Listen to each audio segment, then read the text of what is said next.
Microsoft ওয়ার্ডে track change mode আমরা অনেকেই ব্যবহার করছি এবং এটার সাথে আমরা অনেকেই পরিচিত। কিন্তু এক্সেলে অনেকের কাছে এটা অপরিচিত মনে হতে পারে এবং এক্সেলে এটার ব্যবহার একটু ভিন্ন। মাইক্রোসফট ওয়ার্ডে আমরা যেভাবে খুব সহজে ট্র্যাক চেঞ্জের ব্যবহার করতে পারি, এক্সেলে একটু ভিন্নতা আছে। তো আমি আজকের ভিডিওতে আপনাদের দেখাবো কিভাবে এক্সেলে খুব সহজেই আমরা ট্র্যাক চেঞ্জ মোডটাকে এনাবেল করে আমরা সেটাকে ইউজ করতে পারি। তো এই জন্য আমি এখন মাইক্রোসফট এক্সেলটা ওপেন করছি। এক্সেলের ট্র্যাক চেঞ্জ রিভিউ ট্যাবের আন্ডারে থাকার কথা, কিন্তু আমরা এখানে পাচ্ছি না, কারণ এটা হাইড অবস্থায় আছে। তো এটাকে আনহাইড করতে হবে। আনহাইড করার জন্য আমাদের যেটা করতে হবে, আমাদের ফাইলে যাব, ফাইলে গিয়ে আমরা এই যে অপশন যে আছে দেখেন, এক্সেল অপশন, অপশনে ক্লিক করব। অপশনে ক্লিক করলে আমাদের সামনে এরকম একটা পপ আপ আসবে। সেখান থেকে আমরা কাস্টমাইজ রিবনে ক্লিক করব। কাস্টমাইজ রিবনে দেখেন এখানে কিন্তু আপনি কোথাও ট্র্যাক চেঞ্জের অপশনটি খুঁজে পাবেন না।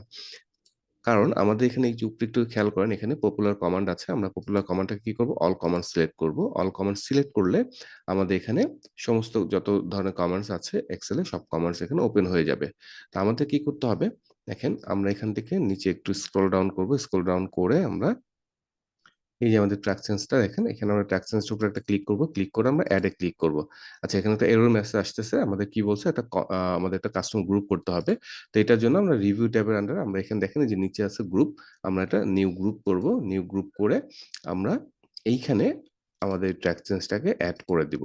ঠিক আছে, দেখেন নিউ গ্রুপের আন্ডারে আমাদের ট্র্যাক চেঞ্জ কিন্তু অ্যাড হয়ে গেছে। আমরা নিউ গ্রুপটাকে আমরা চাইলে এখান থেকে রিনেম করতে পারি। রিনেম করে আমরা ট্র্যাক চেঞ্জ লিখে আমরা ওকে করে দিলাম। ওকে করে আমরা নিচে এটাকে ওকে করব।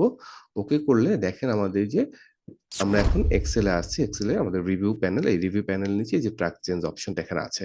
তো ট্র্যাক চেঞ্জটাকে অ্যাক্টিভ করতে হলে আমাদের যেটা করতে হবে, আমরা ট্র্যাক চেঞ্জের উপর একটা ক্লিক করব। ক্লিক করলে এখানে হাইলাইটেড চেঞ্জ দেখেন, হাইলাইট চেঞ্জের উপর আমরা ক্লিক করব। ক্লিক করলে একটা পপ আপ আসবে। এই পপ আপটাকে আমরা কি, এই যে প্রথমে যেটা আছে ট্র্যাক চেঞ্জেস ওয়াইল এডিটিং, এই ঘরটাকে আমরা এনাবেল করে দেবো। এটাকে এনাবেল করলে এখানে দেখেন অনেকগুলো অপশন আমাদের সামনে আসবে। প্রথম আছে আমরা আমরা যেটা আছে হোয়েন, এটাকে অল করে দিব। আর এই এক্সেল ট্র্যাক চেঞ্জে সাধারণত টিম ওয়ার্ক যখন করি, আমরা টিম ওয়ার্ক করার সময় এই এক্সেল ট্র্যাক চেঞ্জ মোডটা অন করে দিলে টিমে যত মেম্বার্স আছে সেই মেম্বার্সরা যদি কোনো ধরনের এডিট করে, কোনো ধরনের কমেন্টস করে বা কোনো কিছু ডিলিট বা অ্যাড করে, তাহলে আমরা সব মেম্বার্স, টিম মেম্বার্সরা এটা দেখতে পারে। এটাই ট্র্যাক চেঞ্জের মূল উদ্দেশ্য এক্সেলে।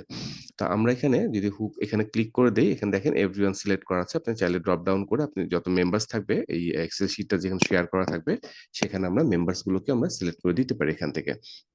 এখন এক্সেল তো অনেকগুলো কলাম রো নিয়ে একটা এক্সেল শিট তৈরি হয়। আপনি কোন এরিয়াটা নিয়ে আপনি এই ট্র্যাক চেঞ্জটাকে অ্যাক্টিভ করতে যাচ্ছেন সেটাকে আমাদেরকে এখানে ডিফাইন করে দিতে হবে।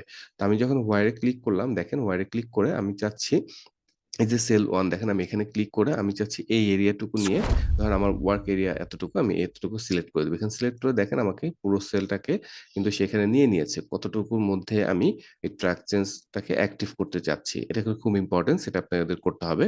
তো আমরা যখন এটাকে ওকে করে দিলাম, যে একটা নতুন একটা ফাইল সেভ করার জন্য আমাদের একটা উইন্ডো আসবে। সেটাকে আমরা এটা না যেকোনো একটা আমরা নাম দিব। আমি এখানে ট্র্যাক চেঞ্জই নাম দিচ্ছি। ট্র্যাক চেঞ্জ দিয়ে আমি ডাউনলোডে সেভ করলাম। এটাকে আমি ডাউনলোডে সেভ করে রাখলাম। এখন দেখেন আমি যদি এখানে কোনো কিছু লিখি, এখন আমি এখানে লিখলাম how to enable track change in Excel. আমি এটা লিখলাম, লেখার সাথে সাথে দেখেন এখানে আমি যখন এটার উপর ক্লিক করব বা মাউস এটার উপর রাখবো, এখানে দেখেন অটোমেটিক্যালি আমাদের একটা অপশন দেখাচ্ছে, change cell number D9 from blank. যেটা আগে ব্ল্যাঙ্ক ছিল, ব্ল্যাঙ্ক থেকে এটা কি হয়েছে, আমি how to enable track change in Excel এই লেখাটা আমি লিখেছি, এটা আমাকে কিন্তু এখানে দেখাচ্ছে। তা আমি যদি এখানে এইটাকে যদি আমি আবার এডিট করি, দেখেন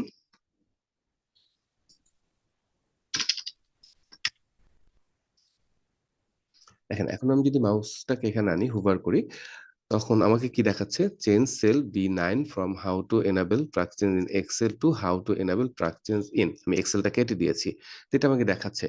এভাবে আমরা খুব সহজেই কিন্তু এক্সেল ট্র্যাক চেঞ্জ মোডটাকে এনাবেল করতে পারি, যেটা হাইড থাকে। এবং এটা আমরা যখন টিম ওয়ার্ক করবো, টিম ওয়ার্কে আমাদের এটা খুব সুবিধা দিবে। এটাকে রাইট বাটন ক্লিক করে কমেন্টস অ্যাড করতে পারি ম্যানুয়ালি। এটা সময় সাপেক্ষ। তো আমরা ট্র্যাক চেঞ্জ মোডটা অন করে নিলে হবে কি, আমরা যে কাজটাই করবো না কেন, কোনো কিছু অ্যাডিশন ডিলিশন যেটাই করি না কেন, সেটা এক্সেল অটোমেটিক্যালি সেটা এখানে সে আমাদের যেই কমেন্টস গুলো থাকে বা নোট থাকে এক্সেলে, সেটা কিন্তু অটোমেটিক সে নিয়ে নিচ্ছে। ধন্যবাদ, আজকে এই পর্যন্তই। পরবর্তী দেখা হবে অন্য কোনো নতুন ভিডিও নিয়ে। আর ভিডিওটি যদি ভালো লেগে থাকে অবশ্যই লাইক এবং শেয়ার করে পাশেই থাকবেন এবং আমার চ্যানেলটি সাবস্ক্রাইব করা না থাকলে অবশ্যই সাবস্ক্রাইব করে নিবেন। ধন্যবাদ।